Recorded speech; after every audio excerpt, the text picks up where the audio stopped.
Des mots, appui d'un geste fort pour une véritable renaissance du collège évangélique de Baléven. À la gloire de notre Dieu qui est Père, Fils et Saint-Esprit, nous posons cette première pierre. C'était il y a quelques jours à l'esplanade du collège évangélique de Baléven, à l'occasion de la cérémonie de pose de la première pierre du projet de réhabilitation de cet établissement d'enseignement secondaire qui date de plus de 70 ans aujourd'hui. Le culte célébré ce jour à l'occasion de cet événement a connu un caractère particulier. La présence de nombreux hôtes étant motivé par le lancement officiel des travaux de réfection de ce temple du savoir, le collège évangélique de Baléven, qui est juste la paroisse. Les anciens de cet établissement se souviennent encore de leur séjour passé dans ces murs, comme si c'était hier. Il y a de très beaux souvenirs du collège, puisque quand nous avons fini au lycée, nous avons commencé au CES avant, et lorsque nous avions le BBC, il n'y avait pas un institut supérieur pour nous prendre. Alors il y avait que le collège. Alors nous sommes retrouvés au collège. Et je me suis rendu compte même que le collège, c'était où je devrais m'intéresser, fréquenter. Parce qu'au collège, il y a l'enseignement de qualité et l'élève au collège est bien suivi, est mieux suivi. Donc le collège, vraiment, je garde de très bons souvenirs. Des années se sont écoulées et le collège a commencé à perdre de son éclat.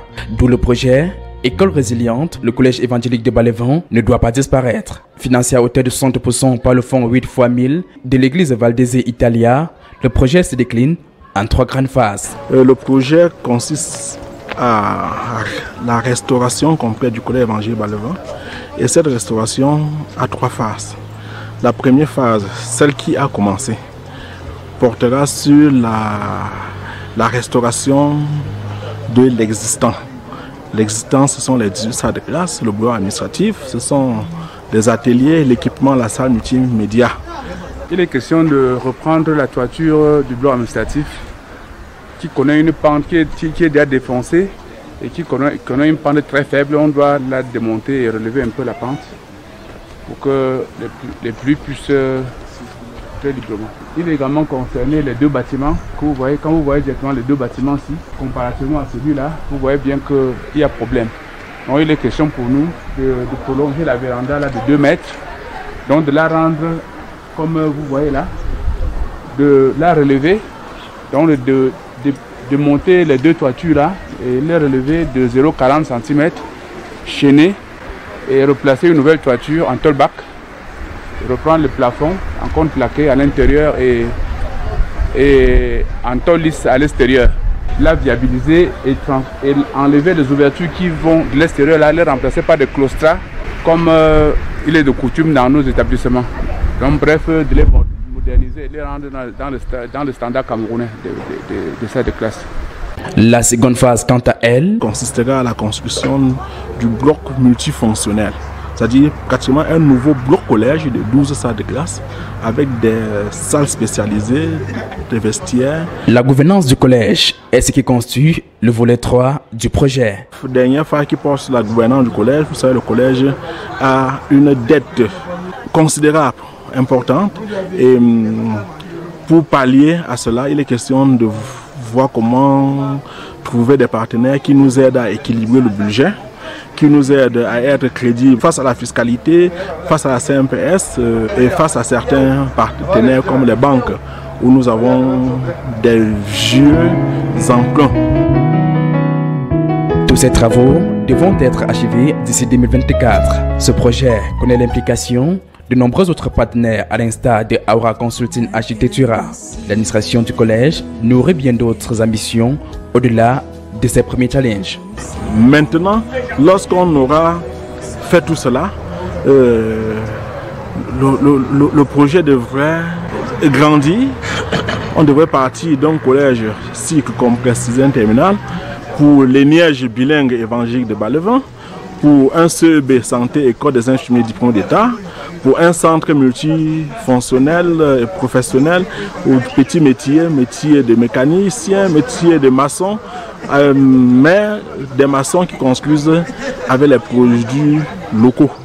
Des ambitions qui ne sauraient être réalisées sans l'implication des acteurs du développement local, soucieux de l'accompagnement et de la formation de la jeunesse. L'œuvre de témoignage chrétien n'est implantée que dans une communauté.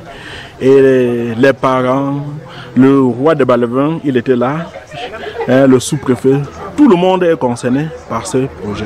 C'est un projet communautaire et c'est pourquoi on a, dans le mot du directeur national de l'enseignement, il a supplié les autorités présentes, le délégué départemental, le sous-préfet, le roi de Balevin et bien d'autres parties prenantes à nous faciliter la tâche avec des lettres d'adhésion. Sa Majesté Ngmi Gaston, roi des Balevons, n'a pas manqué de marquer son intérêt à l'ensemble des travaux projetés. Ce rassemblement doit nous permettre de faire le point sur l'état des lieux en vue de projeter l'avenir. Oui, cela doit nous permettre de nous inviter à développer des nouvelles pistes pour la survie de ces petits collèges et pour une formation toujours plus dynamique et efficace des apprenants. La chose éducative liée à la jeunesse étant toujours très sensible dans tous les domaines, qu'ils soient dans ce monde. Le projet connaît également un écho favorable auprès de l'administration locale, dont le sous-préfet d'Nkongni.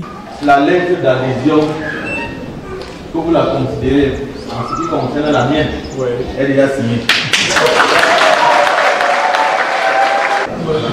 Nous, on ne sera pas ces missionnaires, démissionnaires, mais on va se comporter avec le principal du collège évangélique comme des bâtisseurs. On ne va pas démissionner. Les autorités que nous sommes, comme vous le savez si bien, nous sommes des agents de développement. Et je pense que par la grâce de Dieu, nous n'allons pas faillir. Voilà un défi qui nous intéresse. Saluons à juste titre les efforts de l'ensemble du personnel, enseignants et non enseignants, qui officient contre vents et marées pour la prospérité du collège. Sans qui nous ne sommes rien à Balevin. Je vais demander aux enseignants de la salle de se mettre debout, des professeurs des lycées, des élèves titulaires au moins d'un master. C'est ceux-là qui s'ingénient chaque jour à animer le processus enseignement-apprentissage au collège évangélique Balevin. C'était le lieu de lancer l'appel à la mobilisation générale. Nous, anciens élèves, nous sommes en train de nous mobiliser afin de recourir au secours du collège. L'initiative que notre papa, notre cher papa a commencé, nous allons le soutenir dans cette lancée. Aux jeunes et aussi aux mamans, je crois qu'il est temps. On a assez laissé le collège, on a assez délaissé le collège et il est temps pour nous de prendre en main ce collège puisque ce collège a vu naître nos parents et je crois, si je ne me trompe pas, ce collège est l'un des premiers collèges dans Balevin pour ne pas dire dans la main noire. Alors il est temps pour nous jeunes de revenir vers ce collège et de relever au collège au rang supérieur. Ce projet rentre en droite ligne dans l'angle du développement. Et le développement n'est pas quelque chose qui a commencé aujourd'hui. J'ai rappelé dans ma prédication, les personnes comme Esdras, Néhémie, sont des personnes qui ont pensé à un développement holistique, à un développement tout azimut, parce qu'en réalité, un monde où le développement n'est pas l'élément fondamental sur lesquels les uns et les autres travaillent est un monde qui échoue. Et dans cette perspective du développement, j'ai salué l'initiative du responsable du collège d'avoir pris en main le fait de constater déjà l'état délabré de la structure et de penser à une amélioration. Et lorsqu'on réfléchit dans le sens de l'amélioration, on a tout le soutien de Dieu. Le texte de Néhémie que nous avons évoqué dans notre prédication souligne à juste titre que Dieu était là pour soutenir Néhémie dans cette œuvre colossale, mais aussi une œuvre qui glorifie Dieu et prône le bonheur de l'être humain.